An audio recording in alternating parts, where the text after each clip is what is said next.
નમસ્તે વિદ્યાર્થી મિત્રો, ગુરુકૃપા ક્લાસમાં આપનું સ્વાગત છે।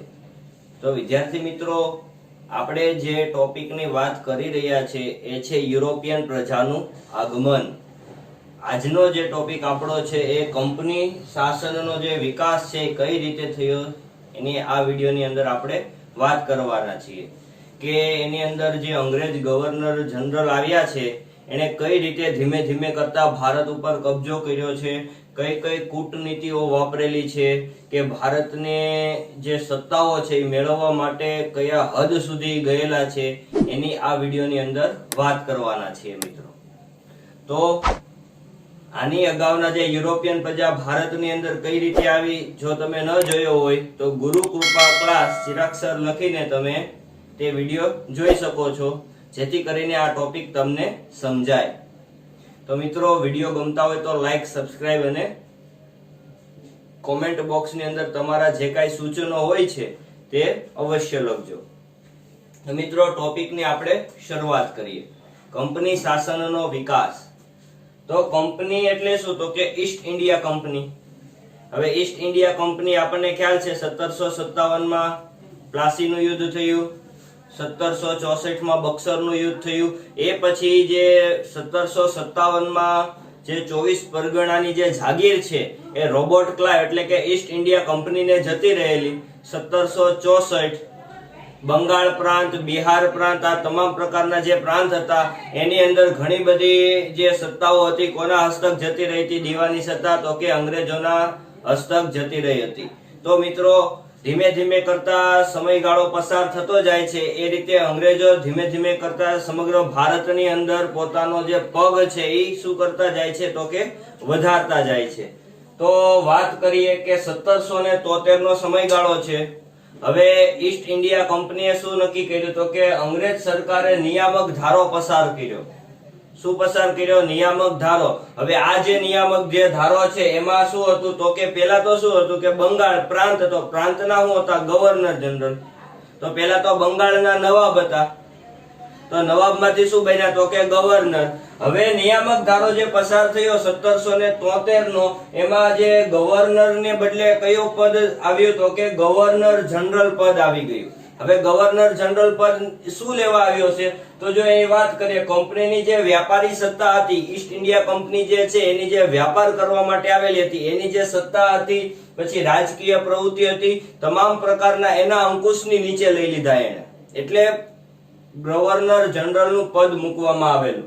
એમાં તો મુંબઈ છે, મદ્રાસ છે, ત્યાં પણ ગવર્નર જનરલ બનેલા, પછી કાઉન્સિલ પણ બનાવવામાં આવી હતી। એટલે તમે જો મિત્રો, આ તમે ખાસ એક નોંધવા જેવું એ છે કે ધીમે ધીમે કરતી જેટલી આપણે છૂટછાટ હતી, તમામ પ્રકારની છૂટછાટને શું કરતા જાય છે? અંકુશની નીચે લાવતા જાય છે, કે જેથી કરીને ધીમે ધીમે એમ છેલ્લે સમય આવશે કે ભાઈ અંગ્રેજ સરકાર કે એ જ આપણે કરવાનું। તો આ રીતે ગવર્નર જનરલ નું પદ આવ્યું, એટલે ભારતના પ્રથમ ગવર્નર જનરલ તરીકે વોરન હેસ્ટિંગની નિમણૂક કરવામાં આવી। એટલે ભારતના પ્રથમ ગવર્નર જનરલ કોને ગણવામાં આવે છે? તો કે વોરન હેસ્ટિંગ। તો વોરન હેસ્ટિંગ ની આપણે વાત કરીએ તો જે વોરન હેસ્ટિંગ છે એના સમયમાં પ્રથમ મરાઠા વિગ્રહ થયેલો। જે મરાઠા વિગ્રહ જે થયેલા, કારણ કે હતા શું? તો કે અંગ્રેજ। હવે અંગ્રેજ સરકાર ધીમે ધીમે કરતા ભારતની અંદર પોતાનો તમામ પ્રકારની સત્તા અંકુશમાં લાવે છે, તો એ અંકુશને કંટ્રોલ કરવા માટે મરાઠા લોકો શું થયેલા? એકત્ર થયેલા અને એનો શું કરેલો? વિરોધ કરેલો। એ જ રીતે મુગલોનું શાસન હતું, તો એ સમયગાળા દરમિયાન પણ મરાઠા લોકો ભેગા થયેલા અને શું કર્યો? તો એમનો સામનો કર્યો હતો। તો વોરન હેસ્ટિંગના સમયમાં જે પ્રથમ મરાઠા વિગ્રહ થયેલો હતો, મૈસૂરનો હૈદર અલી હતો, એની સાથે શું થયેલો? દ્વિતીય મૈસૂર વિગ્રહ થયેલો। તો આ જે દ્વિતીય મૈસૂર વિગ્રહ થયેલો, પ્રથમ મરાઠા વિગ્રહ, મૈસૂર વિગ્રહ, આ બધાથી વધારે પડતી એને શું થઈ ગઈ? અસર થવા મળી અંગ્રેજ લોકોને। એટલે કંપનીની મુશ્કેલીઓ છે એ શું થવા લાગી? વધારે લાગી। એટલે મુશ્કેલીઓમાં શું થતો ગયો? ધીમે ધીમે કરતો વધારો થતો ગયો। તો વોરન હેસ્ટિંગ થી એટલો બધો કંટ્રોલ થઈ શક્યો નહીં। એટલે ગવર્નર જનરલ જ્યારે અંગ્રેજોની એક પ્રકારની નીતિ છે, જો એની સત્તા નબળી પડતી જાય એટલે શું કરે છે? પદની અદલા બદલી કરે છે। એટલે વોરન હેસ્ટિંગ ના સમય પછી કોણ આવ્યું? તો કે કોર્નવાલિસ આવ્યો। હવે કોર્નવાલિસ ની જે ગવર્નર જનરલ તરીકે નિમણૂક થઈ તો એના સમયમાં ત્રીજો મૈસૂર વિગ્રહ થયેલો. હવે મૈસૂર વિગ્રહ એટલે કે મૈસૂરનો વાઘ. મૈસૂરનો વાઘ એટલે કોણ? તો કે ટીપુ સુલતાન. તો ટીપુ સુલતાનના સમયગાળા દરમિયાન કોર્નવાલિસ અને ટીપુ સુલતાન બંને વચ્ચે શું થયેલો હતો? ત્રીજો મૈસૂર વિગ્રહ થયેલો જોવા મળે. અને ટીપુ સુલતાનને હવે ટીપુ સુલતાન હતો બહુ સત્તાધારી હતો. હવે સત્તાધારી જે હતો એના કારણે ઘણી બધી જે અંગ્રેજોને શું પડતી હતી? મુશ્કેલીઓ પડતી હતી. હવે મુશ્કેલીઓને કંટ્રોલ કરવા માટે અંગ્રેજ સરકારે શું કર્યું? તો કે કૂટનીતિ વાપરી. હવે કૂટનીતિ પણ કઈ રીતે વાપરી? તો કે જોઈએ કે મરાઠા અને નિજામની એને મદદ લીધી. કોણે? તો કે કોર્નવાલિસે.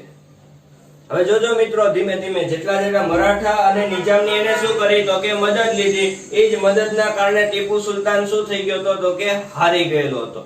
એટલે એને શું કરવી પડી હતી? સંધિ કરવી પડી હતી. એટલે ત્રીજો મૈસૂર વિગ્રહ કોના સમયમાં થયેલો? કોર્નવાલિસના સમયમાં થયેલો. કોની સાથે? તો કે ટીપુ સુલતાનની સાથે. પ્રથમ મરાઠા વિગ્રહ કોના સમયમાં? વોરન હેસ્ટિંગના સમયમાં. દ્વિતીય મૈસૂર વિગ્રહ કોના સમયમાં? Warren Hastings. આ મરાઠા વિગ્રહ છે અને આ મૈસૂર વિગ્રહ છે, બંને ભેગું ન થઈ જાય, ખાસ યાદ રાખજો. પછી આગળ વધીએ. પછી પાછો ગવર્નર જનરલ બદલાય છે. કોણ આવે છે? સર જ્હોન શોર.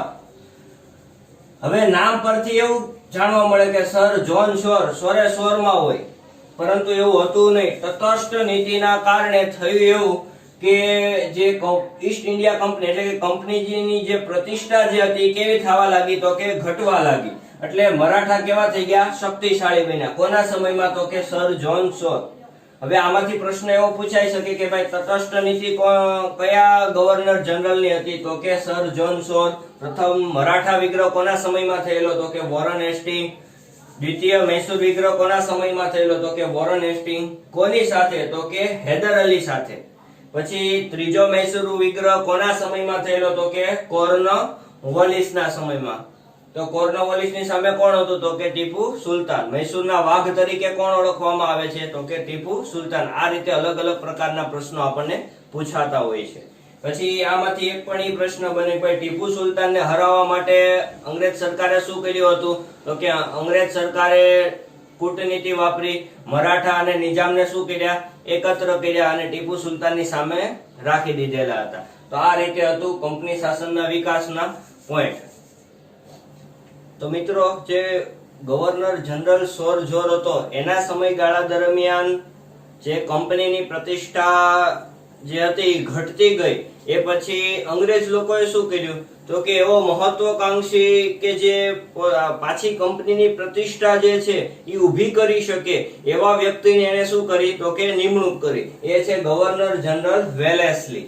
હવે વેલેસ્લીને એમ કહેવામાં આવ્યું કે ભાઈ તમે કાંઈ પણ કરો, બરોબર, આપણી સત્તા પાછી લાવો. કે ભારતની અંદર કોઈ અન્ય પક્ષો જે છે, બરોબર, એ આપણી સામે વિરોધ ન કરી શકવા જોઈએ. જેટલા રજવાડાઓ છે તમામ રજવાડાઓ ઉપર આપણો અંકુશ રહે એવું તમે કરો. કાંઈ પણ તમને તમામ પ્રકારની નિર્ણય લેવાની શું છે? તો કે છૂટછાટ છે. તો જે વેલેસ્લી હતો એને એમ કીધું કંપની કે તમે સર્વોપરી બનાવી દો. એમ આપણી જે કંપની છે એને શું કરી નાખો? તમે ભારતની અંદર સર્વોપરી બનાવી દો. એટલે વેલેસ્લીએ વિચાર કર્યો આપણે એક કામ કરીએ કે સહાયકારી યોજના બહાર પાડીએ. તો સહાયકારી યોજના શું છે? તો એમાં જોઈએ તો દરેક રાજ્યની અંદર જે કંપની છે એ શું મોકલશે? તો કે સૈન્ય મોકલશે. શું મોકલશે? સૈન્ય. અને એ રાજ્યનું શું કરશે? એ લોકો રક્ષણ કરશે. જે મિત્રો જે સૈન્ય મોકલશે એમાં જ બીજો નિયમ એવો એને કીધું કે જે સૈન્ય મોકલવામાં આવે એનો ખર્ચ કોણ હંમેશા ભોગવશે? તો કે રાજ્ય ભોગવશે. અને જો ખર્ચ ન ભોગવી શકે તો એટલો પ્રદેશ આપી દેવાનો કે જેથી લોકોને ઉપજ થઈ શકે. ત્રીજો નિયમ એવો હતો કે કંપનીને પૂછ્યા સિવાય, બરોબર, પરવાનગી લીધા વગર યુદ્ધ કે સંધિ કરી શકશે નહીં. કોઈ પણ રાજ્યની સાથે યુદ્ધ પણ નહીં કરી શકે અને સંધિ પણ નહીં કરી શકે. કોની પરમિશન જોશે? તો કે કંપનીની. પછી દરેક રાજ્યની અંદર શું? તો કે દરબાર ભરાતો હોય છે. એમાં એક પ્રતિનિધિ કોણ રાખવાનો? તો કે અંગ્રેજ રાખવાનો, વિદેશીને રાખવાનો નહીં. આ હતી સહાયકારી યોજનાના નિયમો હતા. હવે થઈ ગયું કે યોજના બધાને મીઠા ઝેર જેવી લાગી. મીઠા ઝેર જેવી કેમ લાગી? ભાઈ હા, એ આપણને તો રાજ્યમાં અત્યાર સુધી જેટલા નબળા શાસકો હોય બરોબર, કોઈ પણ રાજા છે, રજવાડું છે, આક્રમણ કરે, પ્રદેશ એને જતો કરી દેવો પડતો, તો એવા જેટલા રાજા હતા ને તમામ પ્રકારે શું કરી નાખી, એ લોકોએ સ્વીકારી લીધી, એટલે એને રક્ષણ મળે. શું મળે? રક્ષણ. પરંતુ એ રક્ષણ હતું નહીં, લાંબા ગાળાનો કોઈ વિચાર નહોતો કર્યો કે ભાઈ લાંબા સમય પછી ધીમે ધીમે કરતા આખી જે સત્તા છે કોના હાથમાં જતી જાય છે, તો કે અંગ્રેજોના હાથમાં જતી જાય છે. એટલે એને મીઠા ઝેર જે સમાન ગણવામાં આવેલી છે. ઘણા પ્રદેશ ઈસ્ટ ઇન્ડિયા કંપનીની અંદર શું થઈ ગયા, તો કે જોડાઈ ગયા. ઘણા બધા રજવાડાઓ ઈસ્ટ ઇન્ડિયા કંપનીની સાથે જોડાઈ ગયા. એમાં ટીપુ સુલતાને પણ આ યોજના સ્વીકારવાનું કહ્યું, પરંતુ જે ટીપુ સુલતાન જે હતો, બરોબર, એને યોજના સ્વીકારી નહીં. એટલે યોજના ન સ્વીકારી એટલે વેલેસ્લીને ન ગમ્યું, એટલે વેલેસ્લીએ કોનો સહારો લીધો, તો કે નિજામનો સહારો લીધો. કોનો સહારો લીધો? નિજામનો સાથ મેળવ્યો એને. એટલે ચોથો મૈસૂર વિગ્રહ થયો. હવે ચોથો મૈસૂર વિગ્રહ તો કે 1799 માં એને મૈસૂર ઉપર આક્રમણ કરી નાખ્યું અને ટીપુ સુલતાનનું શું થઈ ગયું? મૃત્યુ થયું. યોજના જે છે, બરોબર, એ અલગ અલગ રજવાડાઓએ જે સ્વીકારી હતી એના આપણે નામ લખીએ. નિજામ, મૈસૂર, અવધ. નિજામ હતો, પછી મૈસૂર તો હારી ગયું એટલે ઓટોમેટિક એને સ્વીકારવું પડે. પછી અવધ, ગાયકવાડ, સિંધિયા, પછી ભોસલે પરિવાર, આ બધા જે પ્રદેશ છે એને શું કરી હતી, તો કે સહાયકારી યોજનાની અંદર એ બધા સામેલ થઈ ગયેલા જોવા મળે છે. પછી ઘણું બધું પાછું એમાં મિત્રો જોવા મળે છે કે ઝાંસી છે, પછી એમાં હતું એવું કે અલગ અલગ પ્રકારની યોજના ન સ્વીકારે તો બળજબરી પૂર્વક એ લોકો જે રાજ્ય છે એ પડાવી લેતા હતા. જો ન માને તો દોસ્તી કરતા, ધીમે ધીમે કરતા પડાવી લેતા. આ રીતે યોજના ઘડેલી. પછી આવ્યો ગવર્નર જનરલ હેસ્ટિંગ. તો હેસ્ટિંગ જે છે એને નેપાળ સાથે શું કર્યું હતું? યુદ્ધ કર્યું હતું. હવે અંગ્રેજ લોકોની એક કૂટનીતિ એવી હતી, ભાઈ ધીમે ધીમે કરતા ભારત ઉપર પણ આપણે સામ્રાજ્ય એનું મેળવતા જાય, પણ આપણે અન્ય પ્રદેશોનું પણ સામ્રાજ્ય આપણે મેળવ્યું છે. એટલે એ લોકો ક્યાં ગયા? ભારતની બોર્ડર સીમા ઉપર ધીમે ધીમે જતા જશે. તો નેપાળ સાથે યુદ્ધ કરી ગુરખાઓને લશ્કરની અંદર ભેળવી દીધા. પિંઢારાઓ સાથે યુદ્ધ કરી અને પિંઢારાઓને શું લાવી દીધા? અંકુશમાં લાવી દીધા. ત્રીજો મરાઠા વિગ્રહ કરી કંપનીની સર્વોપરિતા એને સ્થપાઈ હતી. કોના સમયમાં? તો કે હેસ્ટિંગના સમયમાં.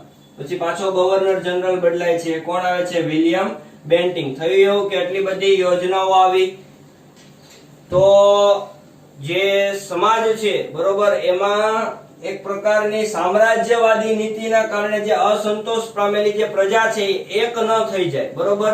એટલે જે વિલિયમ બેન્ટિંગ હતો ને એને ઉદારતાવાદીના શું કર્યા? એને એકલા કાર્યક્રમો કર્યા. બધાને ધીમે ધીમે કરતી ઘણી બધી એને શું આપી દીધી? છૂટછાટ આપી દીધી. જેથી કરીને જે વિલિયમ બેન્ટિંગ છે ઉદાર ગવર્નર જનરલ તરીકે પણ એને ઓળખવામાં આવે છે મિત્રો. તો આ ઉદાર ગવર્નર જનરલ એટલે કોણ? તો કે વિલિયમ બેન્ટિંગ.